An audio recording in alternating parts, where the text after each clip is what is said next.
श्री स्वामी समर्थ. नमस्कार, मी वैदवी. कथा आणि गोष्टी वैदवीसोबत ह्या चॅनलवरती तुमचं मनापासून स्वागत करते. कथा, कथासार, अध्याय, नवनवीन गोष्टी, आपल्या पौराणिक कथा ऐकण्यासाठी आत्ता चॅनलला लाईक आणि सबस्क्राईब करा. या चॅनलवरती तुम्हाला सगळ्या प्रकारच्या कथा, पौराणिक कथा सर्व काही ऐकायला मिळणार आहे.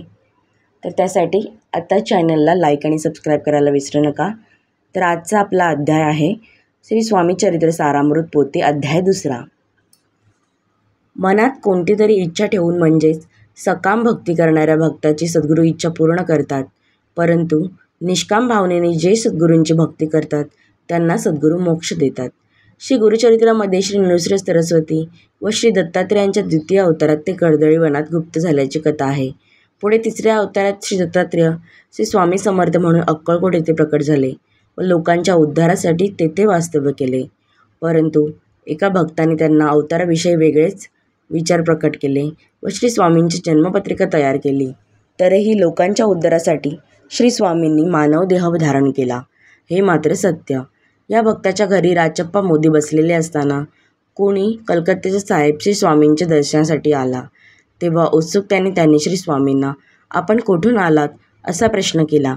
त्यावर स्वामींनी हसत उत्तर दिले, आम्ही कर्दळी वनातून निघून कलकत्ता, हरिद्वार, केदारेश्वर व गोदावरीवरील अनेक तीर्थक्षेत्री जाऊन हैदराबाद, मंगळवेढा, पंढरपूर, बेगमपूर, मोहोळ, सोलापूर अशी मार्गक्रमणा करीत अक्कलकोट येथे आलो.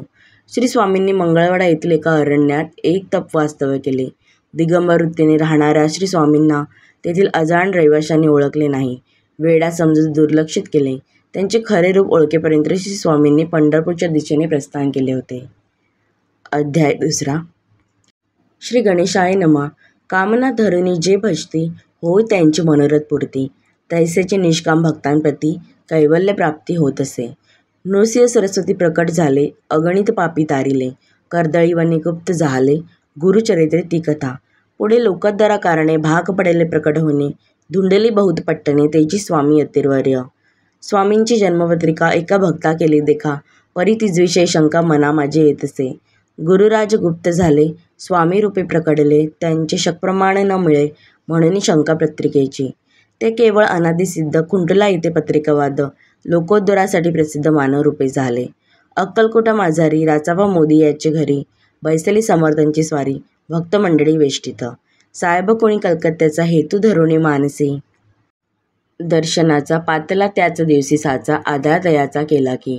त्याच सवय एक पारसी आला होता दर्शनासी, ते येण्यापूर्वी मंडळीसी महाराजांनी सुचवले.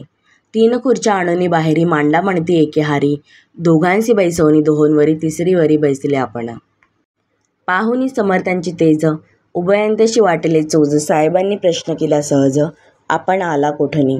स्वामींनी हास्यमुख करुणी उत्तर दिले तया लागुनी, आम्ही कर्दळी वनातूनी प्रथमारंभे निघालो, मग पाहिले कलकत्ता शहर, दुसरे नगरे देखिले अपूर्व, बंगाल देश समग्र आम्ही असे पाहिला. घेतले कालीचे दर्शन, पाहिले गंगातट पावन, नाना तिथे हिंडोन हरिद्वारा प्रती गेलो.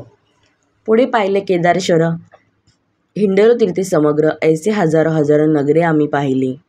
मग तेथून सहज गती पातल गोदा तटाकाप्रती, जियेची महाप्रख्याती पुराणांतरी वर्णिली. केले गोदावरीचे स्नान, स्थळे पाहिले परम पावन, काही दिवस फिरून हैदराबादासी पातलो. येऊन या मंगळवेढ्याचं बहुत दिला केला वास, मग येऊन पंढरपुराचं स्वेच्छेने येथे राहिलो. तदनंतर बेगमपूर पाहिले आम्ही सुंदर, रमले आमचे अंतर, काही दिवस राहिलो.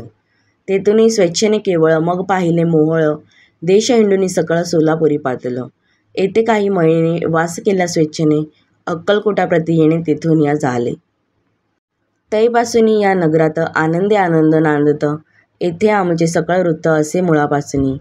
ऐकून या ऐशिवानी उभयंत संतोषले मनी, मग स्वामी आज्ञा घेऊन गेले उठणी उभयंता. 12 वर्ष मंगळवेढ्याप्रती राहिले स्वामी राज्यती, परी त्या स्थळी प्रख्याती विशेष त्यांची न झाली. सदा वास अरण्यात, बहुधा न येती गावात, जरी आले क्वचित गलिच्छ जागी बैसती. कोणी काही आणून देती तुची महाराज बक्षती, क्षणेक राहुनी मागुती, अरण्यात जाती उठुनी. वेडा बुवापदायांप्रती गावातील लोक म्हणती, कोणीही अज्ञानी नेणती परब्रह्मरूप आहे. त्या समयी नामे दिगंबर, वृत्तीने केवळ जे शंकर तेव्हा तयांचा अवतार सोलापुरी झाला. ते जाणून अंतर्कोणात स्वामींचे मानिते ईश्वरे समान, परी दुसरे अज्ञजन वेडा म्हणून लेखती. दर्शना येता दिगंबर लीला विग्रह येतीवर, कमरवरने ठेवून कर दर्शन देती तयांचे. अमृत समान पुढे कथा, ऐकता प्रावन श्रोता वक्ता, स्वामी समर्थ वदविता, ज्यांची सत्ता सर्वत्र. अहो हे स्वामी चरित्र भरला असे क्षीरसागर, मुक्त करुणी श्रवणद्वार प्राशन करा श्रोते हो. तुम्ही नसावं येथे वीट, सर्वदा सेवावे अखंड, भवभयाचे अरिष्ट तेने चुके विष्णू म्हणे. स्वामी चरित्र सारामृत, नाना प्राकृत कथा संमत, आनंदे भक्त परिसुत, द्वितीयोध्याय गौडहा. इति श्री स्वामी चरित्र सारामृते द्वितीयोध्याय. श्रीरस्तु शुभ भवतु. श्री स्वामी समर्थ. श्री स्वामी समर्थ. श्री स्वामी समर्थ.